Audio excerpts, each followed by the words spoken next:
আর এই যে এসআইআর নিয়ে হিয়ারিং, কোন মুসলিম ভাই আপনারা হিয়ারিং যাবেন না, কেউ যাবেন না।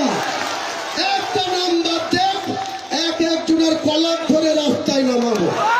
14 ফেব্রুয়ারির আগে এআরও থেকে যারা বিএলই আছে, বিডিও আছে, এসডিও আছে, এসব চলা কি একদম চড়ে চড়ে মারতো ভাই। কেন্দ্রের বিজেপি সরকারের সঙ্গে ইলেকশন কমিশনের সঙ্গে চুক্তি করে একটা 1000 মুসলিম বুথে 400 হিয়ারিং এর নোটিশ পাচ্ছে, আর 1000 হিন্দু বুথে দেখুন 100 নোটিশ পাচ্ছে।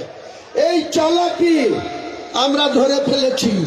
আমি তো পরশুদিন কলকাতায় প্রেস কনফারেন্স করে বলে দিয়েছি, কোন মুসলমান ভাই আপনারা হিয়ারিং এ কোনো চিন্তা করবেন না, যাবেনই না, আপনাদের নাম বাদ যাবে না। যারা আপনারা ফর্ম পেয়েছিলেন, আপনারা ফর্ম ফিল আপ করে দিয়েছেন, রিসিপ্ট কপি আছে। ইলেকশন কমিশন বা মমতা ব্যানার্জি বা এই জেলা শাসকরা বা চিফ সেক্রেটারিরা কারো ক্ষমতা নাই আপনাদের নাম বাদ দেন। নাম বাদ দিলে আমরা এক অফিসারকে কলার ধরে বের করবো রাস্তায়। আমি হুমায়ুন কবির নেতৃত্ব দেব, আমি হুমায়ুন কবির নেতৃত্ব দেবো।